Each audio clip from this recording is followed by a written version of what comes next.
Unexpected gift. The package arrived during the station's artificial night cycle. Captain Marcus Reeves had been reviewing security protocols when the alert pinged on his console. A diplomatic vessel had docked, unscheduled, unauthorized, and carrying what the manifest listed only as commendation asset. Marcus frowned, running a hand through his close-cropped dark hair. After 15 years of military service, he'd received his share of medals, citations, and the occasional bottle of contraband whiskey. But commendation assets weren't standard military procedure, especially not delivered at 300 hours to a remote monitoring station orbiting Neptune's moon Triton. Commander Reeves, his second-in-command, Lieutenant Joe, called over the comm. "You're going to want to see this." The docking bay was cold, sterile, and now occupied by 3 figures. 2 wore the silver-trimmed uniforms of the diplomatic corps, all clean lines and practiced smiles.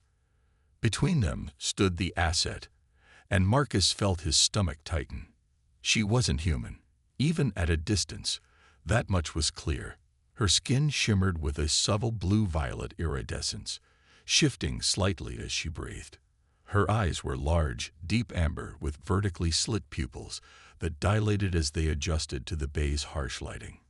She was tall, taller than Marcus by several inches, with a willowy frame draped in what appeared to be ceremonial garments of some kind. Captain Reeves, the older diplomat, stepped forward, extending a data tablet. "On behalf of the Allied Terran government, I present your reward for exceptional service during the Proxima conflict." Marcus didn't take the tablet. "What is this?" "This," the man gestured to the alien woman, "is Kayla, formerly royal handmaiden to the Astrali sovereign." Following the peace accord, several Astrali were ceded to Earth's forces as diplomatic gestures. Your name was put forward by General Harmon himself. The alien, Kayla, stood perfectly still, her face unreadable, but Marcus noticed her hands, long-fingered, elegant, clenched tight at her sides. "I don't accept human prisoners, let alone alien ones," Marcus said, his voice dropping to a dangerous quiet. The diplomat's smile faltered. "Captain, this isn't a prisoner. It's a gift. The Astrali consider it an honor to serve. Get out." Marcus's order was soft, but carried the weight of 15 years of command. "Take your gift and leave my station." The second diplomat cleared his throat. "That's not possible, Captain. The transfer documents have been processed. She belongs to you now." "People don't belong to people," Marcus snapped. "The Astrali aren't people, Captain. Not legally. They're classified as sentient non-human assets." Marcus looked at Kayla properly then. Her gaze met his, and he saw something in those amber eyes. Not fear or resignation, but calculation. She was assessing him, just as he was assessing her. "Fine," he said finally. "Leave the paperwork and get off my station." The diplomats retreated with obvious relief. As the airlock sealed behind them, Marcus was left alone with an alien he didn't want and couldn't ethically keep. "Captain," Lieutenant Zhao approached, eyeing Kayla warily. "Orders. Set up quarters in the empty research lab," Marcus said, "and find something about the Astrali in our database." "Yes, sir." Zhao hesitated. "Should I notify Earth Command about our guest?" "No. Let's figure this out first." Marcus turned to Kayla. "Do you understand what I'm saying?" For a moment, she remained silent, then spoke in a voice like wind through crystal chimes. "I understand 27 Earth languages, Captain Reeves. Your English is quite basic." Marcus blinked, then felt the corner of his mouth twitch. "Is that so?" "Indeed. Your pronunciation lacks the proper glottal control, but it is serviceable." "Glad to hear it." He gestured toward the station interior. "This way. We'll find somewhere for you to stay while I figure out what to do with you." "You could simply order me to serve you," Kayla said as they walked, her movements fluid and precise. "It would be simpler." "I don't want a servant." "What do you want, then?" Marcus stopped, turning to face her. I want to know why an alien royal handmaiden got shipped to my backwater monitoring station as a reward when I've spent the last 2 years filing reports about astrally cultural values that headquarters has thoroughly ignored. Kayla tilted her head slightly. Perhaps they finally read one. The research lab was sterile and unused. Mercury 7 was primarily a monitoring station, not a scientific outpost. Marcus authorized Kayla's bioprint for access, showed her how to use the synthesizer for food and water, and instructed the station's AI to provide her with anything she needed within reason. "This is not what I expected," Kayla said, examining the lab. "What did you expect? Chains, perhaps? Or worse?" She turned those amber eyes on him again. "Your reputation preceded you, Captain. The human who refused to bombard civilian shelters during the siege of Lumina. The officer who released captured Astrali scouts rather than sending them to interrogation." Marcus felt a chill run down his spine. "You've done your research. As royal handmaiden, information was my currency." She moved to the viewpoint, gazing out at Neptune's swirling storms. "Your superiors have punished you with this assignment. And now they punish you again by sending me." "Punishment?" Marcus frowned. "I thought you were supposed to be a reward." Kayla's lips curved in what might have been a smile on a human face. "Consider my presence carefully, Captain. An unauthorized alien on your station, with access to Earth technology and communications. What happens when your superiors discover you've given me unrestricted access?" Marcus's mind raced. She was right. If Earth Command discovered he treated a diplomatic asset as a guest rather than property, there would be consequences, especially given his already tenuous standing. "This is a test," he realized aloud. "All of life is a test, Captain. Some are merely more obvious than others." Over the next few days, Marcus kept his distance, watching Kayla through the station's security feeds. She spent hours studying Earth's historical archives, requested materials on human physiology and psychology, and seemed particularly interested in the station's communication systems. Lieutenant Zhao was openly suspicious. "She's gathering intelligence, Captain. This could be some kind of astrally plot." "To do what exactly?" "We're monitoring a moon. The most exciting thing that happens here is when the cafeteria runs out of synthetic coffee." "You know what I mean, sir. She shouldn't have access to our systems." "Noted, Lieutenant." Marcus turned back to his console. "Anything else?" Zhao hesitated. "Message from Earth Command, sir. General Harmon is requesting a status update on your commendation." Marcus felt his jaw tighten. "Tell him everything's fine. The asset is functioning as expected." That night, Marcus found Kayla in the observation deck, staring out at the stars. She wore simple station-issued clothing now, but somehow managed to make the utilitarian garments look elegant. "You're avoiding me," she said without turning. "I'm giving you space. Space is abundant here. Company is not." Now she turned, those amber eyes luminous in the dim light. "You are uncomfortable with my presence. I'm uncomfortable with owning another sentient being." "Then do not think of it as ownership," she suggested. "Consider it reassignment. I served my sovereign. Now I serve you. And if I don't want a servant?" She studied him for a long moment. "Then what do you want, Captain Reeves?" It was a simple question with a complicated answer. What did he want? To do his duty, to keep his people safe, to navigate the treacherous politics of post-war Earth without losing his moral compass, and lately to understand the enigmatic alien woman who had been thrust into his life. "Answers," he said finally. "I want to know why you're really here." Kayla moved closer, her movements liquid and precise. "The Astrali believe that understanding comes through connection. Your species prefers separation and analysis. And which way is better?" "Neither. Both." She extended her hand, palm up. "There is a third option. We could try to understand each other." Marcus looked at her offered hand. Everything about this situation was wrong, unethical, potentially illegal. And yet, he found himself curious about the woman behind those calculating eyes. He took her hand. Her skin was warm, smoother than human skin, with a subtle texture like fine silk. The moment their hands touched, Marcus felt a strange jolt, not unpleasant, but startling. Keela's eyes widened slightly. You felt that. What was it? Astrali are sensitive to electrical impulses. We can sense the neural patterns of other beings. Usually, we cannot connect with humans this way. But you connected with me, Marcus asked, still holding her hand. Partially. It is unusual. She withdrew her hand slowly. You are unusual, Captain Reeves. Before Marcus could respond, the station alarms blared. Red emergency lights bathed the observation deck as Lieutenant Zhao's voice came over the comm. Captain to the bridge.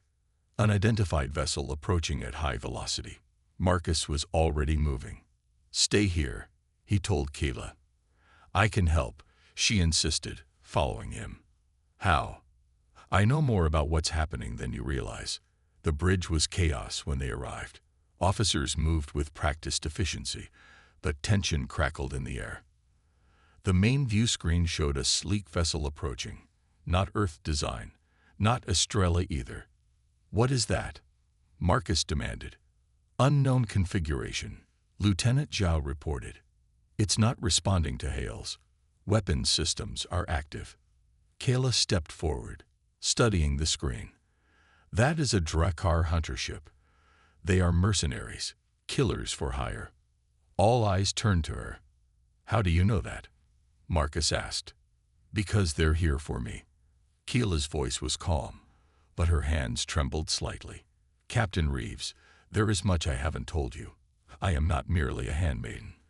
I was the Sovereign's most trusted advisor and keeper of the Royal Genetic Archives. Genetic Archives. The biological history of my people, our weaknesses, our strengths, our evolutionary path. Information that would be invaluable to anyone wishing to develop targeted biological weapons against the Astrali. The implications hit Marcus like a physical blow. And Earth wants this information. Not Earth, Keela corrected. Certain factions within your government who believe the peace is temporary. They arranged my gift to you as cover for extracting this information. And these mercenaries. They work for those who wish to ensure that information is never shared. Her amber eyes met his. The Drakkar are here to kill me, Captain, and anyone who stands in their way. As if to confirm her words, the station shuddered under sudden weapons fire. The emergency klaxons wailed louder. Direct hit to outer hull. An officer reported. Shield holding at 82%. Battle stations, Marcus ordered. Prepare defensive countermeasures, but hold fire until my command. Kayla gripped his arm. Your weapons cannot penetrate their shields. They are using phase-shifted energy frequencies. How do we stop them? We don't, she said simply. Not with force. But I can transmit a signal they won't expect, one that will temporarily disrupt their systems. Lieutenant Zhao stepped forward. Captain, we can't trust her. We don't have much choice, Marcus replied, making his decision. Do it, he told Kayla. But understand, if you betray us, there's nowhere in this system you can hide from me. For the first time, Kayla smiled, a genuine expression that transformed her exotic features. I believe you, Captain. She moved to a communications console, her fingers dancing over the controls. The station's communication array reconfigured, emitting a signal unlike anything Marcus had heard before, a harmonic pattern that seemed to vibrate through his very bones. On the view screen, the attacking ship faltered, its weapons powering down. It worked, Marcus breathed. Temporarily, Kayla cautioned. We have perhaps 10 minutes before their systems reset. Long enough, Marcus decided. Lieutenant, prep the emergency shuttle. We're evacuating. Sir, Zhao looked stunned. Protocol requires. Protocol be damned. This station is compromised. Someone in Earth Command sent those mercenaries, which means we can't call for help without knowing who to trust. Understanding dawned on Zhao's face. Yes, sir. As the crew rushed to execute his orders, Marcus pulled Kayla aside. "You're coming with us. That would make you a deserter, Captain. I prefer to think of it as a strategic redeployment." His hand found hers again, feeling that strange electrical connection. "You said understanding comes through connection. I think it's time we understand exactly what's happening here." Keela's amber eyes searched his face. "You would risk everything, your career, your freedom, for an alien you barely know." "I'm risking everything for the truth," Marcus corrected. "And something tells me you're the key to finding it." The station shuddered again as the Drakkar ship began to recover. Time was running out. "We need to go," Marcus said. "Now." "I will show you the truth," Kayla promised, her voice carrying a weight of responsibility that transcended species. All of it. As they raced toward the shuttle bay, alarms blaring around them, Marcus realized that the gift he'd been given wasn't Kayla herself. It was the chance to make a choice, to stand for what he believed in, even when it meant standing alone. Or perhaps, he thought as Kayla's hand gripped his, not alone after all. Equal alliance. The shuttle hurtled through space, engines straining as Marcus pushed them beyond recommended safety parameters. Behind them, the monitoring station's distress beacon pulsed rhythmically, a digital heartbeat fading into the darkness. Ahead lay uncertainty, and probably a court-martial. Lieutenant Zhao monitored the rear scanners. "The Drakkar ship is pursuing, Captain, but we've gained some distance. They will not follow us into the asteroid field," Kayla said, studying the navigation display. "Their vessels are designed for power, not maneuverability." Marcus nodded, adjusting their course toward the dense cluster of rocks that orbited Neptune's outer ring. "Then that's where we're going." As they entered the field, the shuttle bucked and shuddered. Marcus navigated by instinct as much as training, threading them between jagged planetoids and swirling debris. Lieutenant Zhao gripped her seat, knuckles white, while the two junior officers who'd joined their escape watched in silent terror. Only Kayla appeared calm, her amber eyes tracking each asteroid as though calculating their trajectories. "There," she said suddenly, pointing to a particularly dense cluster. "That formation will mask our thermal signature." Marcus didn't question her. He simply adjusted course. The shuttle slid into position behind a massive, slowly rotating rock formation. He cut the engines to minimal power, and silence fell over the cabin. "Now we wait," he said. They watched as the Drakkar ship prowled the edge of the asteroid field, weapon systems scanning for any trace of their prey. After what felt like hours, it finally turned away, plotting a course back toward Triton. "They're returning to the station," Zhao observed. "To eliminate any evidence," Kayla said softly. "The Drakkar are thorough." Marcus felt cold dread settle in his stomach. There were 12 crew members still aboard. Kayla's hand found his arm, her touch light, but anchoring. "They evacuated to the emergency pods before the Drakkar returned. I saw the launch signatures." Relief washed through him. "Good. That gives us some time before Earth Command realizes I've gone AWOL with an alien asset." "Where do we go now, Captain?" asked Ensign Rivera, the youngest of their small crew. It was a good question. They couldn't return to Earth or any official outpost without risking immediate arrest. Any transmission they sent might be intercepted. They were effectively cut off from the entire Allied Terran command structure. "We need somewhere off the grid," Marcus said, thinking aloud. "Somewhere with enough technology to analyze whatever information Kayla has about this conspiracy, but remote enough that we won't be found." Lieutenant Zhao's expression darkened. "You're talking about the Belt colonies. Captain, those are civilian settlements, many of them operating in legal gray areas." "Exactly," Marcus nodded. "Places where people don't ask too many questions. I know someone," Kayla said, drawing their attention. "An Australis scientist who defected before the war. He lives among humans in the Europa underground." Marcus raised an eyebrow. "Europa is under strict Earth jurisdiction." "The surface is," Kayla corrected. The subsurface oceans host communities that your government pretends don't exist. My contact maintains a laboratory there, studying the indigenous microbial life. And he'll help us. A shadow passed over Keela's features. He was my mate's brother. He will help. The revelation of Keela's personal connection hung in the air. Marcus realized how little he truly knew about her. Her life, her losses during the war, her personal sacrifices. Europa it is, he decided. Zhao, plot a course that keeps us away from major shipping lanes. We'll need to conserve fuel and supplies. Yes, sir. Zhao hesitated. Permission to speak freely, Captain. Always. Are you certain we're doing the right thing? Running from our own government based on the word of an. She glanced at Keela. An alien we barely know. Not running, Lieutenant. Gathering intelligence. Marcus met her gaze steadily. Someone in Earth Command sent assassins after a diplomatic asset. Someone arranged for Kayla to be gifted to me specifically. I want to know why. Zhao nodded slowly. Understood, sir. The journey to Europa would take nearly 3 weeks at their current speed. With 5 people aboard a shuttle designed for short-range transport, conditions were cramped. They established a rotation for sleeping and private time, rationed their supplies carefully, and tried to maintain some semblance of military discipline. On the 4th night, Marcus found Kayla in the shuttle's small observation bubble, staring out at the stars. The faint blue glow of distant Neptune cast ethereal shadows across her features. You should be resting, he said, joining her.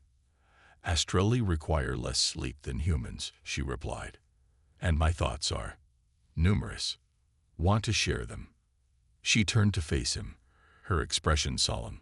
I owe you an explanation, Captain, about why I was sent to you, and why it has placed you in such danger. Marcus leaned against the bulkhead. I'm listening. For centuries, the Astrali have maintained genetic records of our evolutionary path. We are a long-lived species. Some of our elders remember when we first developed spaceflight. Our genetic archive tracks changes in our biology over generations, adaptations to different environments, resistance to diseases, development of new abilities. Like your sensitivity to electrical impulses, Marcus noted. Yes, among other things. She paused, her gaze returning to the stars. During the war, a faction of human scientists became interested in these adaptations. They believed our genetic material could be used to enhance human capabilities, or to develop targeted bioweapons against us. Biological warfare is prohibited under the Orion Accords, Marcus frowned. Laws are only as strong as those who enforce them, Kayla said quietly. This faction operates in shadows, beyond official oversight. They arranged for me to be included in the peace treaty's reparations because I have access to the complete genetic archive. It's encoded within my cellular structure. Marcus stared at her. You're carrying your entire species' genetic history in your cells. In a manner your science would understand as a form of biological data storage, yes. The Astrali have evolved methods of preserving information within our own biology. I am one of 12 archive keepers. That's why the Drakkar want you dead. Yes, if I am captured and my cellular structure analyzed, that faction could develop weapons that would eradicate my entire species. If I am killed, that particular archive is lost forever. Her voice softened. They chose you as my owner because of your record, your compassion toward my kind during the war. They believed you would protect me out of moral principle, keeping their assets safe until they could extract the information. They manipulated me, Marcus realized, anger rising in his chest. They underestimated you, Keela corrected. They expected you to keep me confined while treating me humanely. They did not expect you to treat me as an equal or to flee with me when danger arrived. The implications were staggering. Someone high in Earth's command structure was orchestrating a plot that could destabilize the fragile peace between humans and Astrali. Someone had used Marcus as a pawn in a dangerous game of interspecies politics.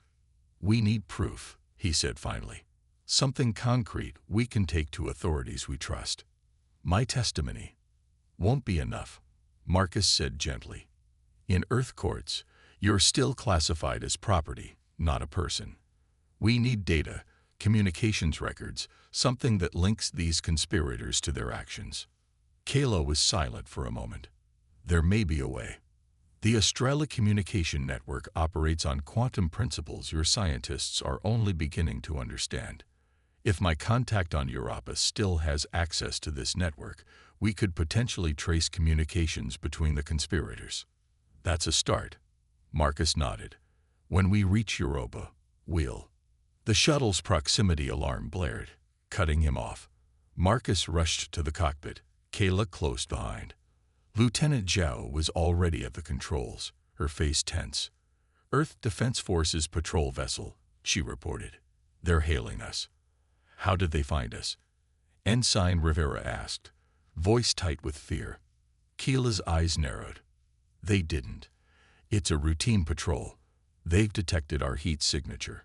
Marcus made a split-second decision. Standard protocols. We're a research vessel collecting data on interplanetary dust particles. Lieutenant, your accent is the most neutral. You respond. Zhao nodded and opened the communication channel.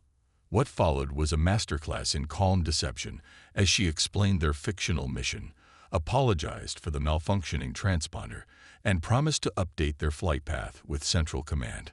The patrol ship's commander seemed satisfied, instructing them to proceed to the nearest checkpoint for transponder repair within the next 72 hours.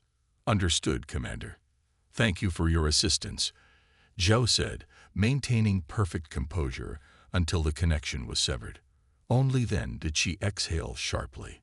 That was too close. We need to alter our appearance, Marcus decided. Ensign Chen, you trained as an engineer, correct? Yes, sir. The young officer nodded eagerly. Good. I need you to modify our energy signature. Make us look like a mining survey shuttle. Lieutenant, adjust our course. We'll have to take the long way to Europa. Stay in the shadow of Jupiter's radiation field as much as possible. As the crew moved to execute his orders, Marcus noticed Kayla watching him with an unreadable expression. What is it? He asked. You adapt quickly, she observed. It is an admirable trait. Necessary for survival, he replied. Something I think we both understand. Their eyes met, and that strange electrical connection sparked between them again. Stronger this time, a current of understanding that transcended words. The days that followed established a new rhythm.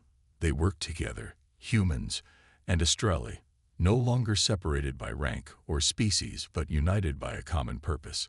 Kayla shared her knowledge of space beyond human-controlled territories, identifying safe routes and potential hazards. In return, Marcus taught her about Earth military protocols, helping her understand the systems they were up against. Lieutenant Zhao began to thaw toward Kayla, especially after discovering their mutual interest in theoretical physics. Ensigns Rivera and Chen were more openly curious, peppering her with questions about astrology culture, technology, and biology. Is it true your people can regenerate limbs? Chen asked one evening during their communal meal. Not exactly, Kayla answered patiently. We heal more efficiently than humans, but complete regeneration is beyond us. Our cellular structure is more adaptive, which allows for better recovery from injuries. What about your telepathy? Rivera inquired. Can you read our thoughts? Kayla smiled. Another misconception. We sense electrical patterns, neural activity, emotional states, not specific thoughts. But you can communicate with other astrali without speaking, Marcus noted. In a limited fashion, yes. Primarily emotional impressions and basic concepts. For complex ideas, we still require language. As they talked, Marcus observed the subtle shift in dynamics. His crew was beginning to see Kayla as a person, complex, intelligent, with her own history and perspective. The arbitrary boundaries imposed by Earth's classification system seemed increasingly absurd in the face of their daily interactions. When they finally approached Europa, 16 days after their escape, they were no longer strangers thrown together by circumstance, but a cohesive unit with a shared mission. Europa's surface gleamed like polished ivory, crisscrossed with rusty red fissures where the ice had cracked and reformed over millennia. Official Earth settlements dotted the equatorial region, their lights visible even from orbit. But Keela directed them toward the southern hemisphere, to a region known as Connemara Chaos, where the fragmented ice created a natural labyrinth. There, she indicated a particular spot where the ice sheets overlapped. The entrance to the subsurface network is hidden beneath that ridge. Marcus maneuvered the shuttle into position, hovering over the designated area. I don't see anything. You wouldn't, Kayla replied, activating a small device she'd assembled from shuttle components. It emitted a signal, not sound, but something Marcus felt rather than heard, a vibration that seemed to pass through his body. The ice below them shifted, sections sliding apart to reveal a dark opening large enough for their shuttle to enter. Impressive, Lieutenant Joe murmured. Necessary, Kayla corrected. Europa's oceans hold secrets beyond the genetic archives. Both our species have reasons to study them, quietly. They descended through the opening, the shuttle's lights illuminating a vast tunnel of ice that plunged downward toward the hidden ocean below. Eventually, the tunnel opened into an enormous cavern, a pocket of air trapped between the ice crust and the liquid water beneath. And there, suspended in the cavern, was a structure unlike anything Marcus had seen before, part organic, part technological, with curved surfaces that captured and reflected the ambient light from bioluminescent organisms growing along the ice walls. Welcome to Neveril, Kayla said softly. The place between. They docked at a crystalline platform that extended from the main structure. As the airlock cycled, Marcus felt a slight change in pressure. The atmosphere here was different, slightly denser than Earth standard. Breathable? He asked Kayla. Yes, though you may feel lightheaded initially as your bodies adjust. She was right. As they exited the shuttle, Marcus experienced a moment of dizziness that quickly passed. The air tasted faintly metallic but wasn't unpleasant. A figure approached, clearly Astrali, but different from Keela. Where her coloring was violet blue, this individual had skin tones in shades of deep green and gold. His eyes were the same amber, but with horizontal rather than vertical pupils. Keela, he said, his voice resonant and deep. I did not expect to see you again in this life. Circumstances change, Verith, she replied. I require your assistance. For them, she gestured to the humans, and for our people. Verith studied Marcus and his crew with an intensity that made the captain feel as though he were being scanned at a molecular level. Perhaps he was. You have brought humans to Neveril, Verith observed. That alone tells me the situation is grave. It is. Marcus stepped forward. I'm Captain Marcus Reeves, Earth Defense Force. We've uncovered a plot that threatens the peace between our worlds. Verith's expression remained impassive. Follow me. The interior of the structure was even more remarkable than its exterior. Corridors seemed to shift and adapt as they walked, spaces opening and closing in response to some unseen command. The walls pulsed with soft bioluminescence, and what Marcus had initially taken for decorative elements, he now realized were sophisticated technology integrated seamlessly with biological components. They were led to a chamber that expanded as they entered, furniture growing organically from the floor to accommodate both human and Astrali physiology. Speak, Verith commanded, settling into a chair that seemed to mold itself around him. Together, Marcus and Keela explained everything, her gift status, the Drakkar attack, their suspicions about a faction within Earth's government seeking biological weapons. As they spoke, Verith's expression grew increasingly troubled. What you describe aligns with information I have received through the quantum network, he said when they finished. There have been disturbances in the communication patterns, echoes of conversations that should not exist. Can you help us trace these communications? Marcus asked. Find out who's behind this. Perhaps. Verith turned to Kyla. But it will require accessing the archives you carry. A partial extraction. Kayla paled slightly. That has never been attempted. What does that mean? Marcus asked, suddenly concerned. Is it dangerous? The process would not harm me physically, Kayla explained. But the archives are integrated with my consciousness. Extracting even a portion means sharing memories, experiences, intimate aspects of myself. Verith nodded solemnly. It would create a permanent bond between us, a shared consciousness of sorts. Then I'll do it, Marcus said without hesitation. Everyone stared at him. Captain, Lieutenant Joe began. You can't. I can, Marcus interrupted. This started because someone in my government decided to use me as a pawn. They put Kayla in my care because they thought they knew what I would do. I'm making my own choice now. Kayla stepped toward him, those amber eyes searching his face. You do not understand what you're offering. The bond is irreversible. You would carry parts of me within you always, as I would carry parts of you. I understand enough, Marcus replied. If we're going to stop this conspiracy, we need information only you can provide. And if sharing that information means creating a bond between us. He paused, realizing the truth of his next words even as he spoke them. Then I'm willing to accept that. Silence fell over the chamber. Kayla and Verith exchanged a long look, communicating in that wordless way of their species. Finally, Kayla turned back to Marcus. Very well. But understand this is not a decision to make lightly. Once done, it cannot be undone. Few important things can be, Marcus replied. The preparation took hours. Marcus's crew was shown to quarters where they could rest, while Verith led Marcus and Kayla to a chamber deep within the structure. Here, the walls seemed alive with pulsing energy, and a pool of luminescent liquid dominated the center of the room. This is the Nexus, Verith explained. A connection point between consciousness and data. It will facilitate the transfer. The end,